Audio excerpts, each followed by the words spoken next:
युद्ध में ईरान, चीन, रूस का अजेय ट्रायंगल बन गया है। रूस ईरान को सैटेलाइट सर्विलांस से सिग्नल दे रहा है। चीन ईरान को विस्फोटक मिसाइलों से लैस कर रहा है। ईरान 2 सुपर पावर के बैकअप से ट्रंप फोर्स को दहला रहा है।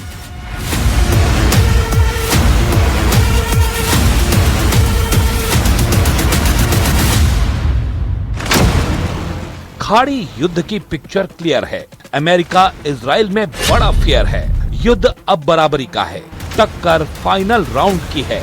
ईरान पर प्रेशर बढ़ा रहे ट्रंप के होश उड़ गए हैं।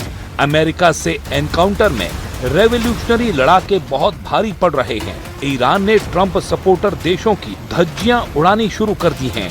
ईरान की ड्रोन और मिसाइल की मार खाड़ी देशों से झेली नहीं जा रही, क्योंकि ईरान हर दिन हमलों की डोज बढ़ाता जा रहा है।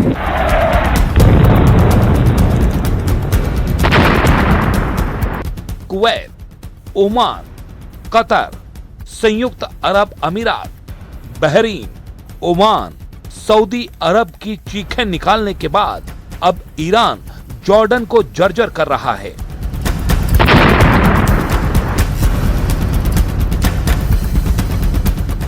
जॉर्डन के मुफाक साल्टी एयरबेस को ईरान लगातार क्यों बमबारी कर दहला रहा है, ये भी जान लीजिए।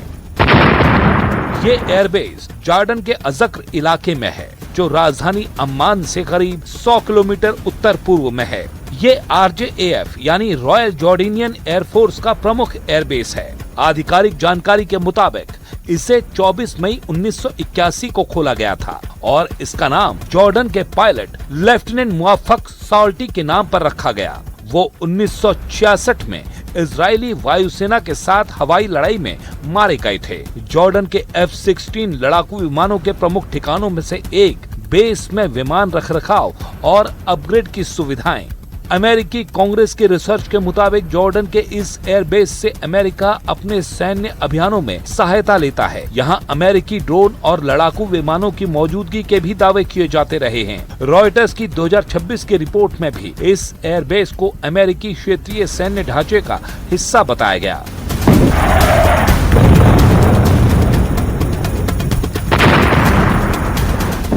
मतलब जॉर्डन पर ईरान का हमला ट्रंप के अड्डे की तबाही की वजह से हो रहे हैं।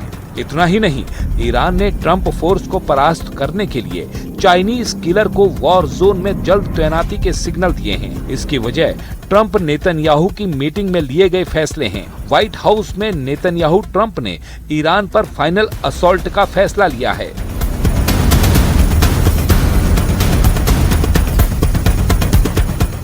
ईरान का पक्का इलाज युद्ध है। ईरान तभी हारेगा जब एटमी प्रोग्राम तबाह होगा। ईरान से जीतना है तो मुस्तबा को हटाना होगा।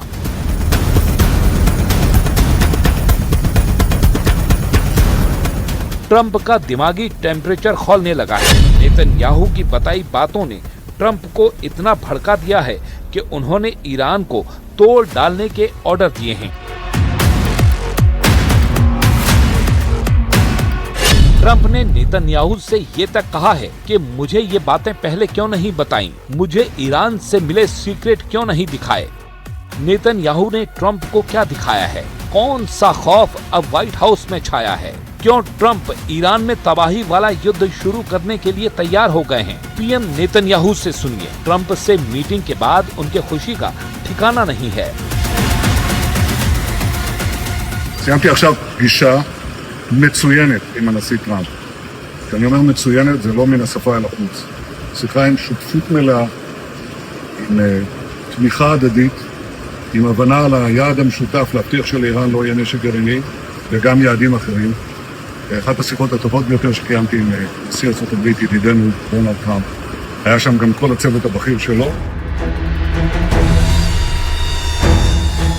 चैनल 12 के मुताबिक नेतन्याहू ने ट्रंप से उन ठिकानों पर फिर से हमला करने के लिए कहा है जिससे मुस्तबा की सरकार ढह जाए। ईरान में तख्ता पलट का चांस देखकर ट्रंप फिर से फुल फॉर्म में हमले के लिए तैयार हुए हैं। जबकि नेतन्याहू से मिलने से पहले ट्रंप ईरान से डील का दावा कर रहे थे। उन्होंने ईरान से बहुत अच्छी बातें करने का दावा किया था, लेकिन अब फिर से ट्रंप बमबारी वाला सीन खाड़ी में दिखाने लगे हैं।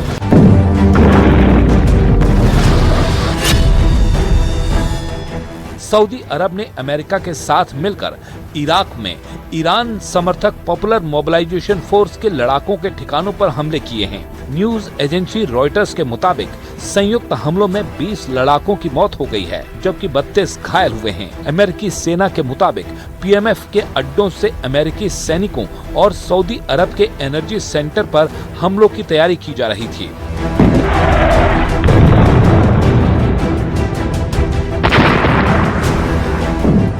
वक्त रहते अमेरिका सऊदी अरब ने ईरानी लड़ाकों को कुचल डाला, लेकिन इराक के प्रधानमंत्री इस हमले के बाद बौखला गए हैं। अली अल जैदी ने अपनी सऊदी अरब की यात्रा कैंसिल कर दी है। ईरान समर्थक अल जैदी मुमकिन है युद्ध में ईरान के साथ उतर आएं। इधर लड़ाका ग्रुप को मजबूती देने के लिए ईरान ने हॉर्मुज फ्रंट को फिर से एक्टिव कर दिया है। ईरान के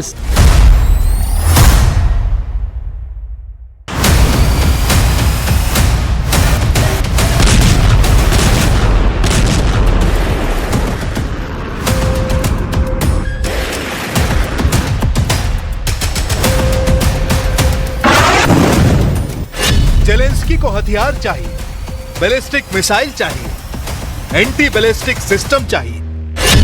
पुतिन को क्या चाहिए?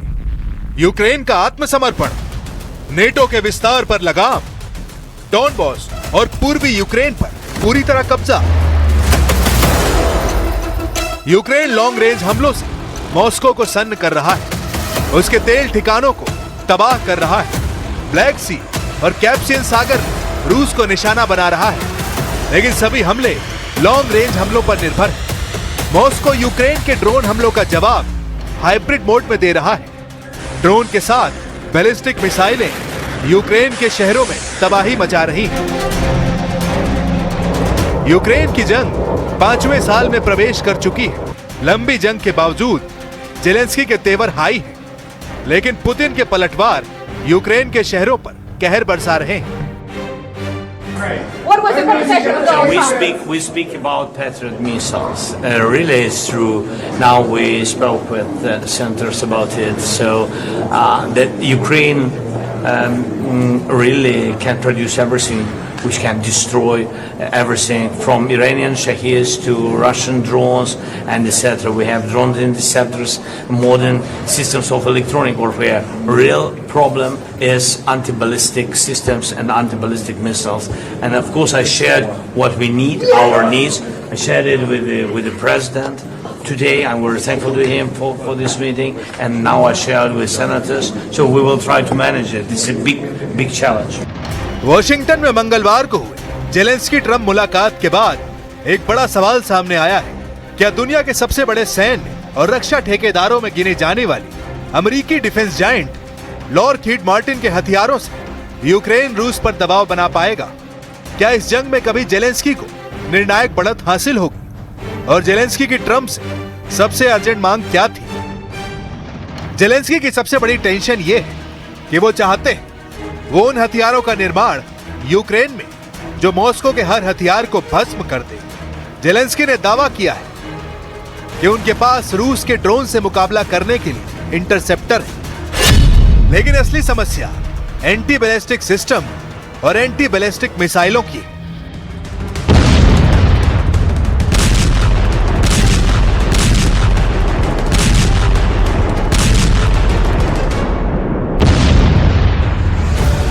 जेलेंस्की जानते हैं कि रूस की सबसे बड़ी ताकत सिर्फ उसके ड्रोन नहीं, बल्कि इस्कंदर जैसी बैलिस्टिक मिसाइलें हैं जो मिनटों में यूक्रेन के शहरों को निशाना बना सकती हैं।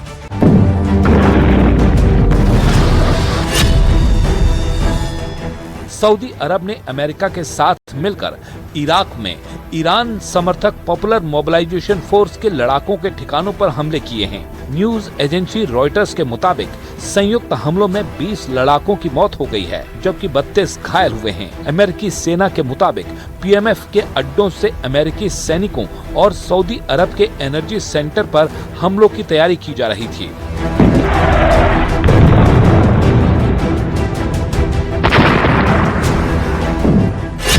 रहते अमेरिका सऊदी अरब ने ईरानी लड़ाकों को कुचल डाला, लेकिन इराक के प्रधानमंत्री इस हमले के बाद बौखला गए हैं। अली अल जैदी ने अपनी सऊदी अरब की यात्रा कैंसिल कर दी है। ईरान समर्थक अल जैदी मुमकिन है युद्ध में ईरान के साथ उतर आएं। इधर लड़ाका ग्रुप को मजबूती देने के लिए ईरान ने हॉर्मुज फ्रंट को फिर से एक्टिव कर दिया है। ईरान के सरकारी टीवी ने जानकारी दी है कि रेवोल्यूशनरी लड़ाकों ने हॉर्मुज में 3 तेल टैंकरों पर हमला किया है। IRGC कमांडर इब्राहिम जुल्फिकार ने धमकी दी है कि अब हॉर्मुज से दुश्मनों के जहाजों की आवाजाही